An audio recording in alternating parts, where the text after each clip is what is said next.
Good morning.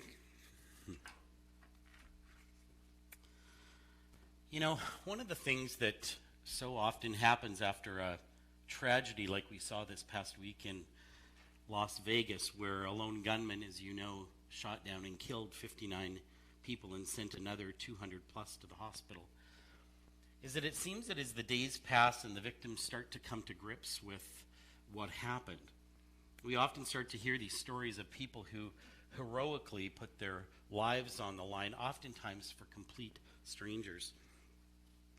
I heard this week of a 53-year-old Philadelphian financial planner who threw himself on top of a younger couple who had ducked down to protect themselves from the bullets. And this week he was asked why he did it, and he said, because I'm 53 and they're in their 20s, and I'm so thankful to God for the life that he's already given me, that I'd rather them have the opportunity to live longer than myself. You know, today we're looking at someone who in Hebrews 11 is defined as a hero, but at first glance you might just struggle with that definition, because Samson was far from selfless and would never have done what this financial planner from Philadelphia did. In fact, Samson was selfish, always looking out for number one, and he was like that for most of his life. And this hero of faith could easily have been called the original man of steel because of his incredible strength. But, you know, in many ways, he certainly wasn't someone whose life you would want to pattern yours after. You know, so often when we remember the story of Samson, maybe you're like this, but we remember the Sunday school lessons, right, that we were taught when we were young. We remember that strange guy that God told, don't ever cut your hair. And that's what, you know, guys, that's what we told our folks, you know, justification. I don't want to get my hair cut. Worked for Samson. But, you know, we also know that God had told him this, and he was granted this supernatural strength as long as he didn't cut his hair. For some of us, that might even have been the good old days in Sunday school where they still used flannel graft. Remember that? Remember that fun little thing that they used? Well, understand that that story that you heard way back when in Sunday school was the G-rated version of the story. The story that you heard was likely the version that would have been created if Disney had ever decided to do a remake of that true story. But in reality, the true story of Samson, as it's told in the Old Testament book of Judges, is far from that. If it were ever to be made into a movie, it would likely come with a disturbing violence warning and an extreme language warning, and absolutely a cruelty to animals warning, as well as many other warnings, because that is who Samson was. And yet, with all that said, there's something about this character that God said was worthy of us emulating. And we're told in Hebrews 11, verse 34, referring to Samson's life, this is what is written. By faith out of weakness, he was made strong. And that's such a true statement about his life. He is a hero, but his journey into that status is filled with mistake after mistake after mistake. And yet God had a very specific plan for his life. Well, this morning what I want us to do is to take a look at his whole story, right from the beginning to the end, from his birth to his death, from his promising future to what turned into a disgraceful demise. And his entire life is encompassed in just 4 chapters of the Old Testament book of Judges. And these chapters introduce us to this incredibly complex character. And as we're also going to find out, at this particular time in history, he was the one provided as the sole source of Israel's hope and deliverance from the people that were oppressing them at that time. When we're finished, you're likely going to be asking the question as to whether it was a mistake that he was actually put into this list of heroes, because as many of us are, he doesn't fit very nicely into religious categories. You're listening to a podcast there? Yeah. You know, just before we jump into the story, though, I want us to understand some of the context of the book of Judges. The book of Judges, if you know anything about it, is really a book about the nation of Israel's cycles. And a typical cycle would consist of 3 things. Disobedience to God. Second, it would be God allowing this outside group to oppress them. And thirdly, deliverance from the oppressors. In the book of Judges, this cycle repeats itself actually 7 different times. Can you believe that? 7 different times that cycle repeats itself in this one book alone. The story of Samson actually occurs as the 7th and final cycle, and it starts in chapter 13, verse 1, and we're beginning to see this cycle, and it's written in starting in verse 13. Chapter 13 of Judges, starting at verse 1, and it says, "Again, the Israelites did evil in the eyes of the Lord, so the Lord delivered them into the hands of the Philistines for 40 years. Now, if you know anything about the Philistines, they were this wicked group of people that came out of Egypt. And if you were listening in your high school history class, then you'll likely know that they were closely related to the ancient Babylonians. And they were the sworn enemies of Israel. You know, as I was preparing for this message this week, I found myself wondering just how bad it must have been for God to have allowed this group of people to have control over his people. But what we're about to find out is that God is going to give them a new deliverer. He's got a solution to this, and his name was Samson. Samson's life had this divinely ordained purpose right from the very beginning, and we find out what that was in the next few verses of chapter 13, where it says, "A certain man of Zorah named Manoah from the clan of the Danites had a wife who was childless, unable to give birth. The angel of the Lord appeared to her and said, 'You are barren and childless, but you are going to become pregnant and give birth to a son.'" So even here we're learning that Samson's birth had this miraculous component to it because his mother wasn't able to have children. So we're told an angel of the Lord comes to her and tells her that she was going to have a child, and his life would have a very specific God-given purpose.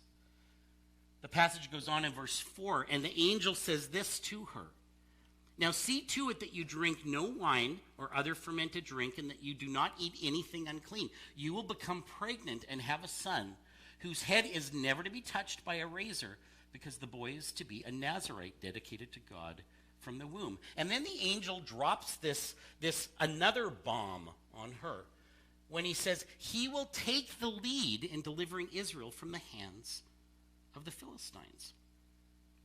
The book of Numbers describes 3 components of a Nazirite vow, or 3 commitments that a Nazirite must keep during this period of the vow. And it's important that we understand this before we move into the rest of his life. The 3 commitments were this. The first was to avoid any contact with the grapes, vineyards, or the drinking of wine or alcohol. The second was that they were never to touch a dead body or a carcass of any kind, and that included both human and animals. And they were to let their hair grow and never get it cut. You see, the Nazirite vow was a vow of separation. It was a vow of complete commitment to God in everything. And the angel went on to tell his parents that Samson's vow was going to be a living example of God's presence to those who were part of the nation of Israel. So Samson's mission in life was to be this instrument of God's deliverance, and his sole purpose was to deliver the nation of Israel from the Philistines. He knew that from day one. His parents knew that from day one. And his community knew that from day one, even before his birth. And he was even going to be given, we're told, some special tools to help him accomplish that task. And in verse 24, we're told that the mother gave birth, and it says, "He grew, and the Lord blessed him, and the Spirit of the Lord began to stir him." So even at this very young age, the Spirit of the Lord began to stir him. He was set apart by God for this specific task.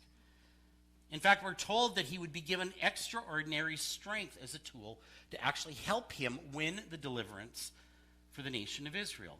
So as we move to Judges chapter 14, we find a more grown-up Samson. But this deliverer seems to be making more mistakes than anything else. In fact, chapter 14 alone, we begin to see him making all kinds of mistakes. Simply put, his first big mistake was heading to the wrong place. Chapter 14, verse 1, we read this: "Samson went down to Timnah." Now you might be saying, well, what's the big deal about that? What's the big deal with Timnah? But the writer really, even in that very short phrase, is telling us 2 things about Samson. Firstly, Timnah was in the Philistine territory, and it was about 4 miles from Samson's village. It was a place where the Israelites were actually forbidden by the law to go, and yet Samson was going there. But the other thing the verse tells us is something about the decline in Samson's walk with God, because keep in mind, this is his very first public act. He's leaving the land of Israel for the land of the Philistines because he thinks the grass is greener on the other side. Which leads us to his second big mistake, and that's that he was looking for the wrong thing. Notice the rest of verse 1. It says, Samson went down to Timnah and saw there a young Philistine woman. And we all know where this is going, don't we? I mean, when he returned, he said to his father and mother, I have seen a Philistine woman in Timnah. Now get her for me as my wife. That's what he said to his parents when he got back. I mean, think about how entitled that sounds. And he knows that this puts his parents in a tough spot because they know that it was strictly forbidden by God for them to even associate with the Philistines. And yet here he is, the great deliverer of the nation of Israel that God has provided, wanting to do more than just party with the Philistines, but he wants to marry one of them. So Samson was looking in the wrong place for the wrong thing and for all the wrong reasons. The third mistake he makes is that he rejects his parents' godly counsel. His parents emphatically try and talk him out of this mistake, and they say in verse 3, isn't there an acceptable woman among your relatives or among all the people? Must you go to the uncircumcised Philistines to find a wife? But Samson again says to his father, get her for me. She's the right one for me. His parents try and warn him, but Samson doesn't want anything to do with it. In fact, by blowing off their advice, Samson is actually rejecting the law, but the mistakes just seem to continue. The fourth mistake he makes is that he violates his Nazirite commitment. As the story is told, while Samson is traveling with his parents, apparently making some wedding arrangements along the way, he goes into this vineyard, which, if you remember, was forbidden by his vow, right? Forbidden by his Nazirite vow. And there he encounters a young lion. I don't know if you heard the story a couple of years ago about the man from Pakistan that was on an African safari, I think it was in Kenya, and had a terrifying encounter with the lion. Did you hear about that? As he was out taking some pictures, he noticed that there was a lion about 30 feet away from him, and he started to run back to the tour jeep. And as he was running back, he took this picture. This picture. I mean, can you imagine how terrifying that would be? But Samson, when he had this encounter with the lion, wasn't afraid at all. In fact, we're told that this is what happens in verse 6. The Spirit of the Lord came powerfully upon him, and he tore the lion apart with his bare hands, as he might have torn a young goat. But he told neither his father nor his mother what he had done. So we're told that this superhuman strength that he had was actually the Spirit of God coming over him, likely giving him what he needed to protect himself in that moment. And he literally tears the lion apart with his bare hands.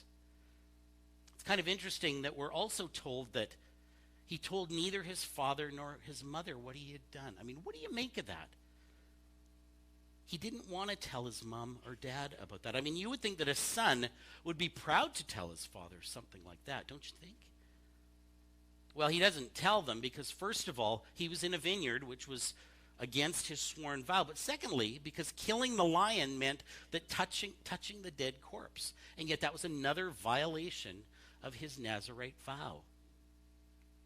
If that's not bad enough, he does the same thing again in verse 9. And this time Samson is traveling alone, and he stops by that same vineyard. And we're told, starting in verse 8, sometime later he went back to marry her, obviously the Philistine woman. And so we can assume that it was very close to the time of the wedding. And he was walking through the same vineyard. He turned aside, the passage says, to look at the lion's carcass, the one that he had killed. And in it he saw a swarm of bees and some honey. He scooped out the honey with his hand and ate it as he went along. When he rejoined his parents, he gave them some, and they ate it too. But he did not tell them that he had taken the honey from the lion's carcass. So hear this. He finds that bees have built this huge honeycomb into the dried out carcass of the lion that he had killed. And he scoops some of it out and eats it as he walks along, once again coming into contact with a dead body, which was against his vow. He breaks his vow again in verse 10 when we're told that Samson had a feast, as was customary to the Philistines. He had this feast with his bridegrooms in keeping with the Philistine traditions. This was like a bachelor party, and we really don't capture it in the Hebrew word that's used to describe it here. But this was a drinking bash. People were getting drunk. It was a huge party. And yet again, he violates his Nazirite vow, right, by getting drunk. At this point, the only one of his vows that he hasn't broken was what? He, up to this point, hasn't cut his hair yet. Well, the fifth mistake that he made was that he started to believe that he was invincible. He thought that he was Superman and that he had no kryptonite. We pick up the story in verse 11 on day 1 of the 7-day wedding feast, and Samson's partying with his 30 Philistine groomsmen. And he offers them a riddle, and he says, if you can figure this out by the end of the week, I'm going to take you out and I'm going to buy you all some new clothes.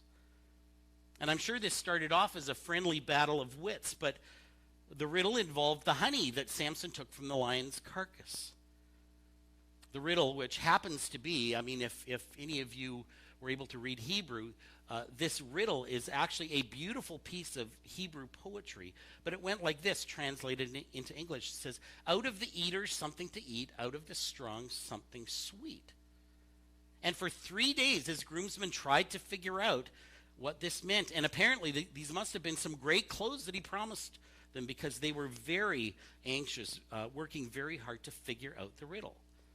So we're told that in verse 15, on the 4th day, that being 4th day of not being able to figure out the riddle, they said to Samson's wife, coax your husband into explaining the riddle for us, or we will burn you and your father's household to death.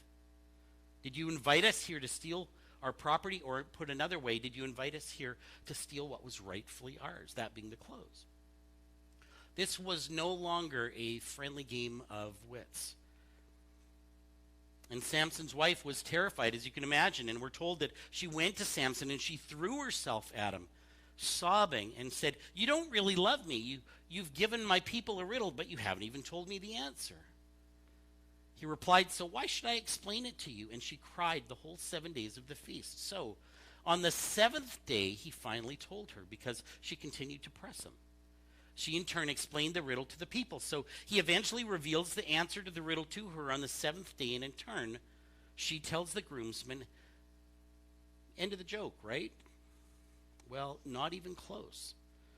Samson's 6th mistake was that he couldn't control his anger. When Samson found out what had happened, he was embarrassed, he was angry, and we're told that he was so angry that he went to a nearby town, and this is what he did. He struck down 30 of their men, stripped them of everything, and gave their clothes to those who had explained the riddle. Burning with anger, he returned to his father's home, and Samson's wife was given to one of his companions who had attended the feast. So having lost the bet, Samson finds 30 men, he murders them, needing again to touch their dead bodies in order to get the clothes off. And again, he violates his Nazirite vow. His feelings of romance have now been replaced by rage and revenge, and as a result, he leaves his bride standing at the altar. And in chapter 14, it ends with the father giving her in marriage to probably who would have been his best man. We find another example of his anger in verse 15, because as the scene opens, Samson decides that he wants his wife back. Now, this is a few months after this incident. And Samson, being the romantic he is, takes a young goat as a gift for his ex. You know, well, men, we might bring flowers or chocolate. I guess a goat worked for him. I'm sure it was gift wrapped with a bow. Take note, Andre, Christmas is coming. You know, just try wrapping a goat. I can't even imagine. But we're told that later on, at the time of the wheat harvest, Samson took a young goat and went to visit his wife, or his ex-wife. He said, I'm going to my wife's room, but her father would not let him go in. I was so sure you hated her, he said, I gave her to your companion. Isn't her younger sister more attractive anyways? Take her instead. And Samson, again burning with anger, says this in verse 3. This time I have a right to get even with the Philistines. I will really harm them. So we're told that Samson goes out, catches 300 foxes. I have tried so hard to visualize what this must have been like. But we're told that he goes out, catches 300 foxes, ties them tail to tail in pairs.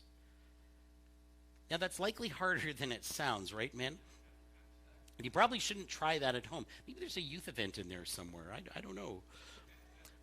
But once he had the tails all tied together, we're told that he fastened torches to them and let them loose in the fields of the Philistines. And the foxes are scared. They start to run frantically.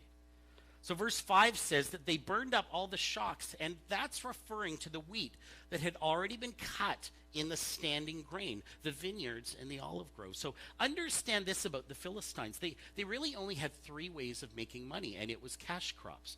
And it was wheat, and it was olives, and it was grapes. And so here Samson single-handedly destroyed the economic base of that entire area by doing this. Oh, but it gets even better than that, because he's not finished. And there were consequences to this, because in verse 6 we read that when the Philistines asked, who did this? They were told, Samson, the Timonite's son-in-law, because his wife was given to his companion. So the Philistines went up and burned her and her father to death. Samson said to them, since you've acted like this, I swear that I won't stop until I get my revenge on you. He attacked them viciously and slaughtered many of them. And then he went down and stayed in a cave in the rock of Edom. Now keep this in mind, that all of this was happening on Palestine land. We're told that they sent this huge contingency to go and arrest Samson in this cave, which happened to be part of the area that the Israelites were staying in. So that was Israelite land that they had to go on. So in verse 10, the people of Judah asked, why have you come to fight us? They were saying this to the Palestinians. Why have you come to fight us? We have come to take Samson prisoner, they answered, to do to him as he did to us. Then 3,000 men from Judah went down to the cave in the rock of Edom and said to Samson, don't you realize that the Philistines are rulers over us? What have you done to us? Keeping in mind, they knew he was their promised deliverer. And they're saying, what have you done? All they knew is that God had given him special strength to fulfill the purpose of delivering them from the Philistines who were oppressing them. What they're really saying is, Samson, what are you doing? What are you thinking? And he answered them. This is what he said. He answered, I merely did to them what they did to me. They said to him, we've come to tie you up and to hand you over to the Philistines. And Samson said, just swear to me that you won't kill me yourselves. Agreed, they answered. So this agreement was struck between the Philistines and Samson. And they bind him with these 2 new ropes, we're told, and they start to lead him away. And they hand him over to the Philistines. But after they hand him over to the Philistines, we're told that the ropes on his arms became like charred flax. And the bindings dropped from his hands. Finding a fresh jawbone of a donkey, he grabbed it and struck down about 1,000 men with it.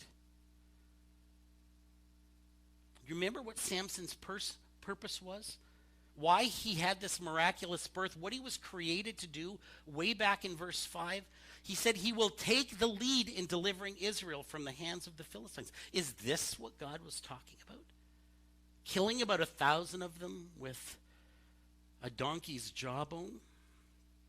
If Samson's story were to have ended here, would it be a story of triumph? We're told that in the beginning of chapter 16, the story continues. One day Samson went to Gaza, where he saw a prostitute.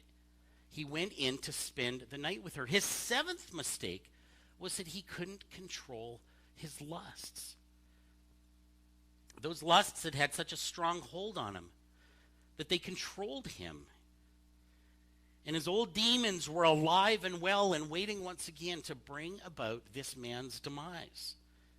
Verse 2, the people of Gaza were told, Samson is here. So they surrounded the place and lay in wait for him all night at the gate. They made no move until night, saying, at dawn we will kill him. And one night it all came crashing down. Call it a midlife crisis, call it whatever you want. But Samson had never really dealt with his old problems. And here they were coming to the surface again. The Philistines hated him, and there was no way that he could just arrive in the city and not be noticed. They likely had a contract on him, likely had a bounty on him. And now here he is in their capital city, and he was again where he shouldn't be, and he was again with somebody he shouldn't be with.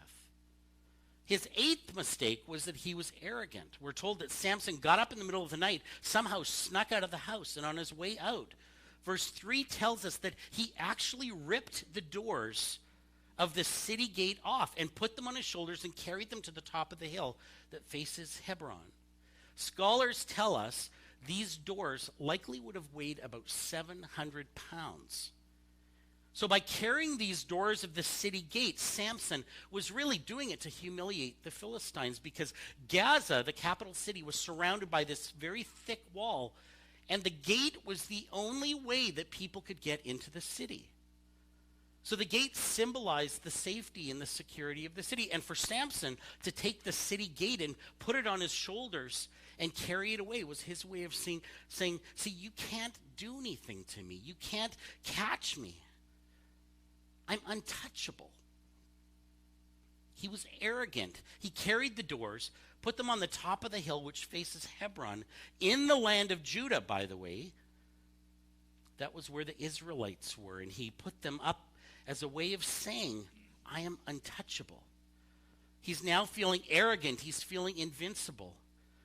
And in verse 4 we read, sometime later he fell in love again with a woman in the valley of Sorek, whose name was Delilah. His ninth mistake was, again, a total lack of discernment. Here we are again, getting involved with another wrong relationship and giving into sexual temptation, right? This was the third woman that he had gotten in trouble with, and all three times it was a Philistine woman. His 10th mistake was believing that he could play with this temptation.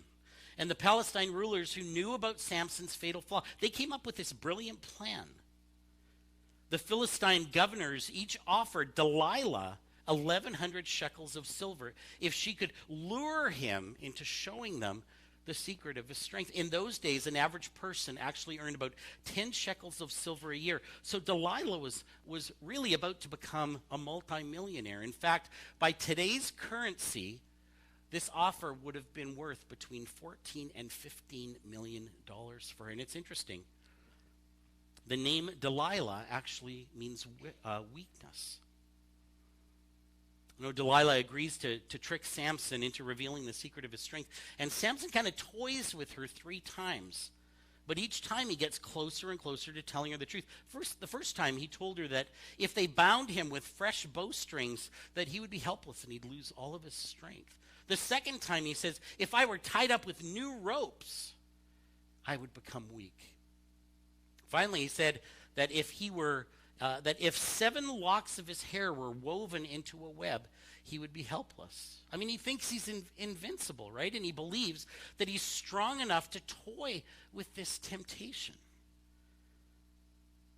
His 11th mistake is his pride. He reveals his secret, finally, to Delilah in order to save face. Verse 15 of chapter 16, it says, she said to him, how can you say that I love you when you won't confide in me? This is the 3rd time you've made a fool out of me and haven't told me the secret of your great strength. With such nagging, she prodded him day after day after day until he was sick to death of it, the passage says. So he told her everything. No razor has ever been used on my head. If my head were shaved, my strength would leave me, and I would become as weak as other men. She had what she wanted, right? And she was about to become a very, very wealthy woman. After Samson told her everything, the rulers of the Philistines came with the silver shekels in their hands. She puts him to sleep on her lap, we're told. And he doesn't have a clue what's about to happen. And you know, of all the mistakes that he made, this final one, number 12, is likely the most painful. Because Samson didn't realize what he had done until it was too late. As soon as he's sound asleep, she calls in a man to hack off his hair. And verse 19 says it plainly, his strength left him. So verse 20, then she, that being Delilah, called Samson, the Philistines are upon you. He woke up from his sleep and thought, I'll go out as before and I'll shake myself free. But he did not know that the Lord had left him. You know, that last phrase in verse 20, I think, is one of the saddest statements in the whole Old Testament. But he didn't know that the Lord had left him. He was so far gone that he didn't even realize that the Spirit of the Lord had left him. And I think too many Christians drift away from God and they don't even realize what they've done until it's too late. They don't appreciate what they had until it's gone. And remember that sin will always take you further than you want to go. There's no other way to put this, because what happens next, I mean, it is ugly. The Philistines have been waiting 20 years to get their revenge on this guy, 20 years of humiliation, and finally, they have him where they want him. And we're told in verse 21 that then the Philistines seized him. They gouged out his eyes and took him down to Gaza, binding him with bronze shackles. They set him to grinding grain in the prison. So first they mutilate him, they gouge out his eyes, they deport him, they take him down to Gaza, they incarcerate him. He was bound in these bronze shackles. And finally, they do to him what he had been doing to them, and that's they humiliate him. They set him to grinding in the prison, which was actually the work of animals. But you know, thankfully, the story doesn't end there, because Samson, this hero of the faith, this great deliverer of the nation of Israel, is finally about to emerge. And we're told in verse 22 that, but the hair on his head began to grow again after it had been shaved. And you know, it was in what the Philistines thought was their moment of triumph, that Samson's purpose and his destiny and the mission that he was created for began to take shape. We're told that the Philistines were praising their gods for giving them this great victory. They were thanking their gods for delivering Samson into their hands. And as they were thanking their gods for protecting them from Samson, it was at that moment that God was going to fulfill Samson's ultimate purpose. We're told that they were having this great celebration in the temple. Starting at verse 25, well, they were in high spirits. They shouted, "Bring out Samson to entertain us." So they called Samson out of the prison, and he performed for them. We really don't know what that means, but he performed for them. When they stood him among the pillars, Samson said to the servant who held his hand, "Put me where I can feel the pillars that support the temple, so that I may lean against them." Now the temple was crowded with men and women, it says. All the rulers of the Philistines were there, and on the roof were about 3,000 men and women watching Samson perform. And it was then that Samson did something that showed just how much being in prison for that short period of time had changed him. There's a beautiful prayer recorded in this passage, because he humbly comes before the Lord. And this is what he says. He says, "Sovereign Lord, remember me.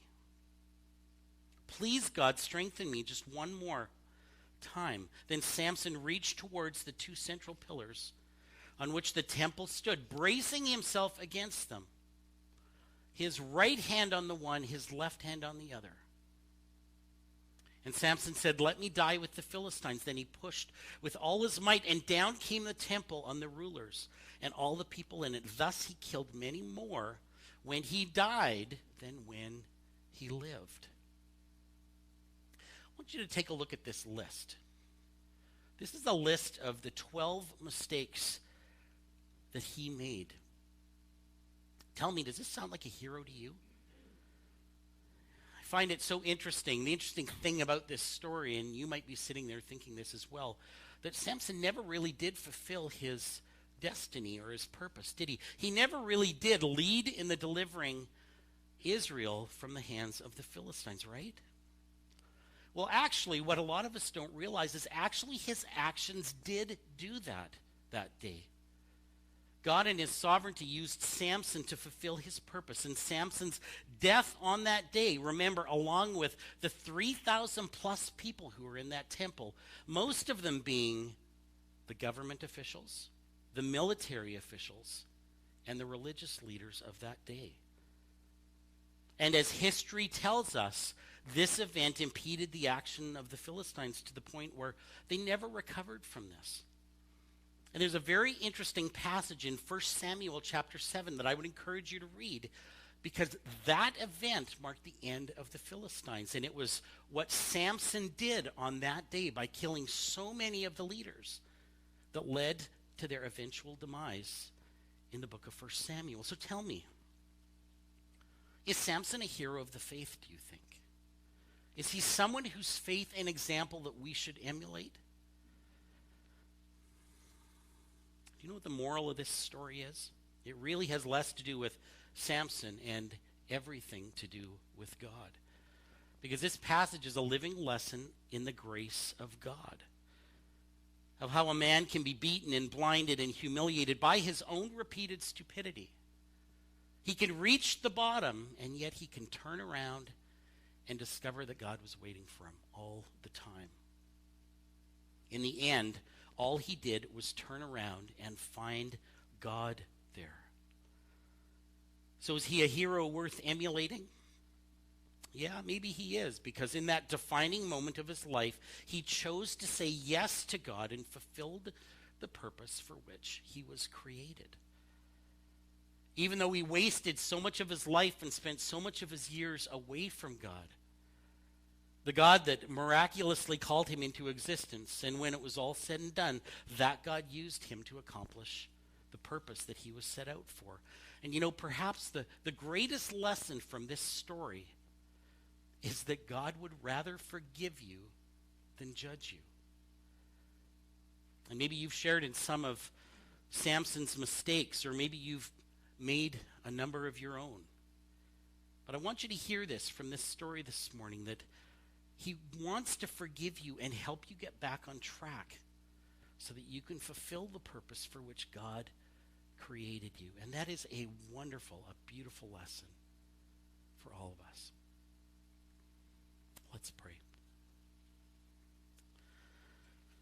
God, thank you for this powerful story. And as we think of how we would typically define what a hero is, really, Samson wouldn't fit that. But Lord, I thank you that in that defining moment, after spending his life wasting it, Father, that you were still able to take him and take his obedience and to fulfill the greater purpose that you had. Father, maybe there are people here this morning, maybe they can relate to Samson. Maybe they know that they have so much potential and that there are opportunities that you've put in front of them that they've said no to. Maybe it's a matter of just counting all the mistakes that they've made, Lord.